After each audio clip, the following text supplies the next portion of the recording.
कक्षा 12वीं के प्रिय विद्यार्थियों, आज आपके लिए एक नए वीडियो के माध्यम से आपकी विशिष्ट हिंदी स्वाति के काव्यखंड के अंतर्गत प्रेम और सौंदर्य शीर्षक से संदर्भित एक पाठ उद्धव प्रसंग को लेकर आया हूँ। उद्धव प्रसंग में कुल मिलाकर के श्री जगन्नाथ दास जी रत्नाकर के 4 पद समाविष्ट हैं। हम क्रम से इस वीडियो के अंतर्गत प्रथम 2 पदों की संदर्भ और प्रसंग सहित व्याख्या सीखेंगे। तो आइए इस क्रम में सबसे पहले एक संक्षिप्त सा प्रकाश इस पाठ के केंद्रीय तत्व की ओर। उद्धव प्रसंग नामक इस पाठ में श्री जगन्नाथ दास रत्नाकर जी ने श्री कृष्ण एवं गोपियों के सुंदर प्रेम का सजीव चित्रण किया है।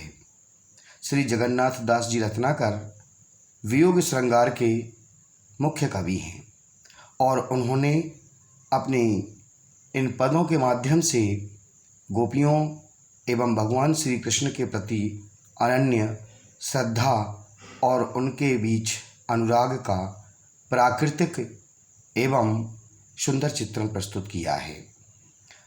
तो हम प्रारंभ करते हैं प्रथम पद से। प्रथम पद की पंक्तियों को पहले हम पढ़कर समझ लेते हैं, उसमें आए कठिन शब्दों को जान लेते हैं, फिर संदर्भ और प्रसंग सहित व्याख्या। भेजे मन भावन के उद्धव के आवन की, सुधी ब्रज गावनी में पावन जवे लगी। कहें रत्नाकर ग्वालिनी की झोरी झोरी, दौरी दौरी नंदपोरी आवन तवे लगी। उझकी उझकी पद कंजनी के पंजनी पे, पेखी पेखी पाती छाती छोहन छवे लगी।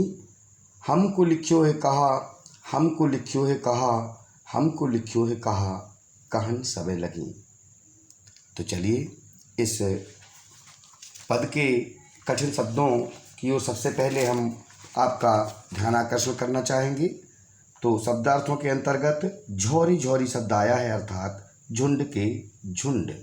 दौरी दौरी का अर्थ होता है दौड़ दौड़ कर। नंदपौरी अर्थात नंद बाबा के आंगन। उझकी उझकी यानी कि उचक उचक कर, एड़ी उठा उठा कर ऊपर देखना। पेखी पेखी का अर्थ होता है देख देख कर।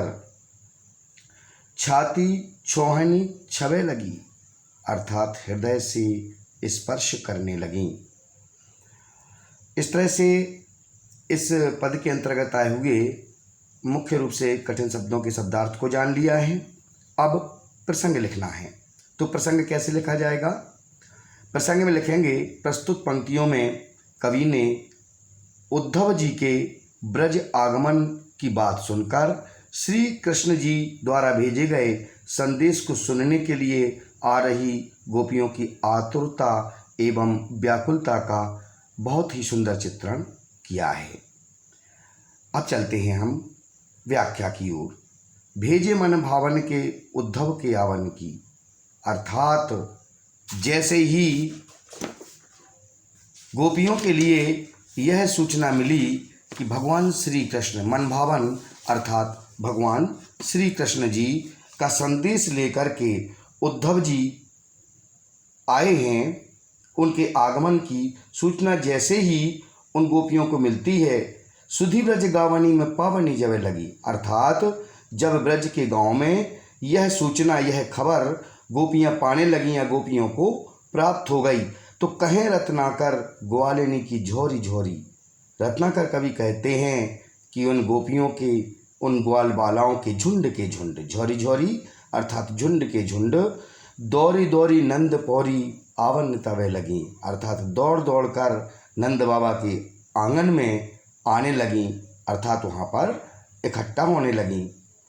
उझकी उझकी पद कंजनी के पंजनी पे, बहुत ही सुंदर उपमा अलंकार का प्रयोग करते हुए कवि ने लिखा है कि वह गोपियाँ आतुरता से, व्याकुलता से अपने कमल के समान कोमल पैरों के पंजों पर उचक उचक कर, ऊपर की ओर उचक उचक कर, पे की पाती छाती छोहन छवे लगी।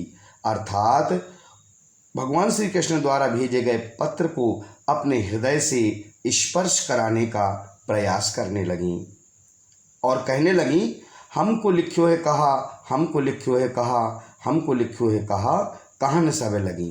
अर्थात सभी ग्वाल बालाएँ व्याकुलता से, आतुरता से, जिज्ञासा से बार बार उद्धव जी से एक ही प्रश्न करती हैं कि मुझे क्या लिखा है, मुझे क्या लिखा है और मुझे क्या लिखा है। तो इस तरह से इस पद की व्याख्या बहुत ही सरल है, समझ सकते हैं। काव्य सौंदर्य के अंतर्गत हम कम से कम 2 या 3 बिंदुओं को लिख सकते हैं, जैसे कि यहाँ पर वियोग श्रृंगार रस का अनूठा चित्रण हुआ है। रूपक और पुनरुक्ति प्रकाश, रूपक कहाँ पर है, पद कंजनी पे, और पुनरुक्ति प्रकाश दौरी दौरी इस शब्द में है। इन अलंकारों का प्रयोग किया गया है और गोपियों की आतुरता और व्याकुलता का बड़ा ही मार्मिक एवं सजीव चित्रण किया गया है। तो यह इस तरह से पूरा पद हो जाता है। इसकी व्याख्या आपने समझ ली। अब चलते हैं हम पद क्रमांक 2 की ओर, अंतिम पद की ओर। सुनी सुनी उद्धव की अकथ कहानी, कान को ठहरानी, को था नहीं थिरानी है, कहें रत्नाकर रिशानी बरसानी को बिलखानी बिकलानी बिथकानी है। को सेद सानी, को भरी द्रग पानी रही, को घूमी घूमी परी भूमि मुरझानी है, को श्याम श्याम कहा कि बिललाती को, कोमल करे जो थामी सहामी सुखानी है। इस तरह से इस पद में आए हुए कठिन शब्दों को समझ लेते हैं। पहले अकह, अकह शब्द का अर्थ होता है जो कहा ना जा सके, अकह कहलाता है। ठहरानी, ठहरानी यानी कि कांप गई। था नहीं अर्थात स्थान पर, थिरानी अर्थात स्थिर रह गई, रिसाई अर्थात क्रोधित हुई, बरसानी अर्थात गुस्से में बड़बड़ाने लगी, बिथकानी अर्थात थकी थकी सी हो गई, सेदसानी अर्थात पसीने में भीग गई, पसीने से सराबोर हो गई, मुरझानी अर्थात बेहोश हो गई, मूर्छित हो गई, बिललानी अर्थात छटपटाने लगी, सहामी सुखानी अर्थात सहम कर मानो सूख गई हों। इस तरह से शब्दार्थ। इसके पश्चात संदर्भ, संदर्भ दोनों पदों के लिए एक सा होगा। तो यहाँ पर संदर्भ की व्याख्या के पूर्व चर्चा कर लें। संदर्भ में लिखेंगे आप कि प्रस्तुत पद्यावतरण हमारी पाठ्य पुस्तक विशिष्ट हिंदी स्वाति के काव्यखंड के प्रेम और सौंदर्य शीर्षक के पाठ उद्धव प्रसंग से अवतरित हैं।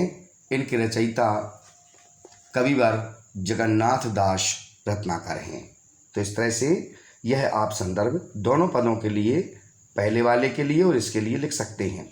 अब चलते हैं प्रसंग की ओर। तो प्रसंग में लिखेंगे कि उद्धव जी ने ब्रज में गोपियों को कृष्ण के प्रति प्रेम त्याग कर योग साधना का संदेश दे दिया, योग साधना की शिक्षा दे दी, उनको उपदेश दे दिया।